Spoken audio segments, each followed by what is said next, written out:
Guam is at a crossroads.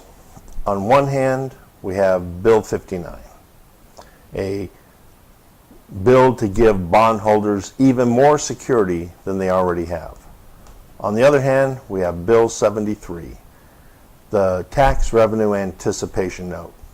This Bill 59 is the bomb, Bill 73 is the trigger, and if these bills get passed in the 34th legislature,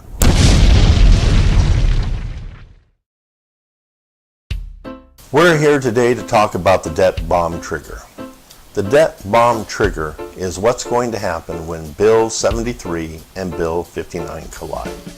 Now, Bill 73 is the tax revenue anticipation note. And contrary to what the governor has been telling us, it's not a one-year note. It's 3 one-year notes. So that makes it a long-term loan, not a short-term loan.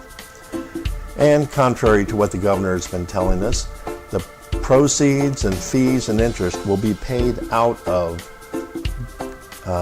the general fund, not Section 30 funds.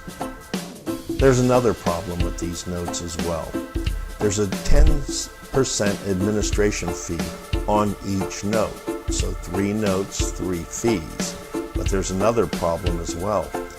When you take out the fees, that leaves only $67.5 million for refunds. Considering we have $140 million a year in refunds, we're going to be short $79 million for refunds, even if we take out the loan. So if we couldn't pay the tax refunds without the loan, how are we going to pay the tax refunds and set aside money for next year with the loan? That's the $64,000 question. Right now, our refund payments are far behind the pace that was set last year because the government hasn't set aside money or done the hard things necessary to reduce operating expenses. So we, in essence, are getting a $75 million payday loan. Now, the only reason I can see for the existence of this Tran bill is to generate $22.5 million in admin fees paid for by the taxpayer to some special interest political supporter, as far as I can tell.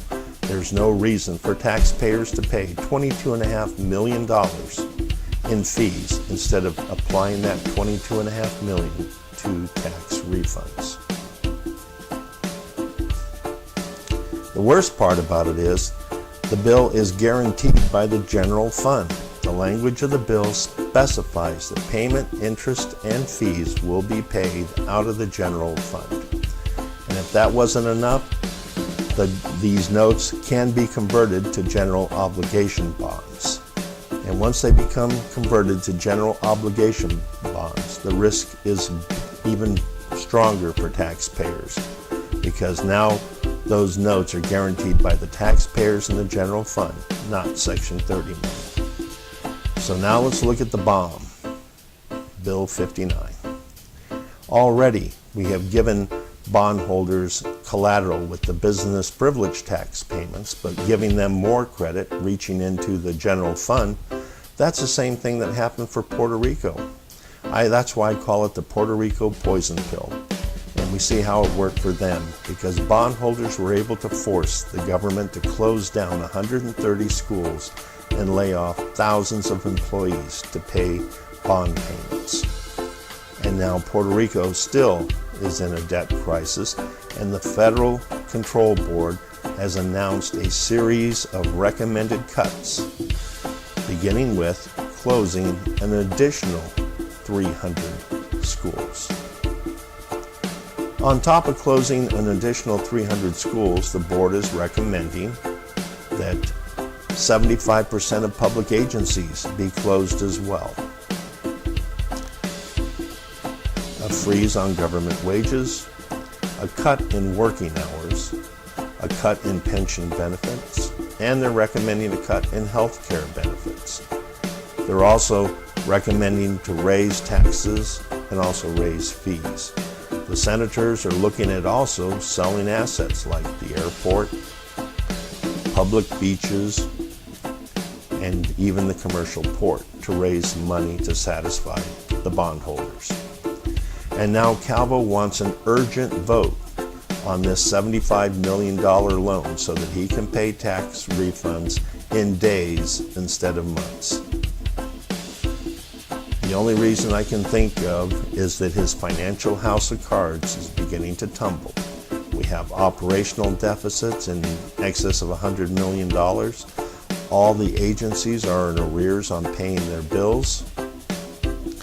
We're looking at another deficit for 2017. And this bill basically is taxpayers bailing out the governor from his bad policies. So what happens when the governor is forced to write that $75 million check to the financial institutions off island and it doesn't clear?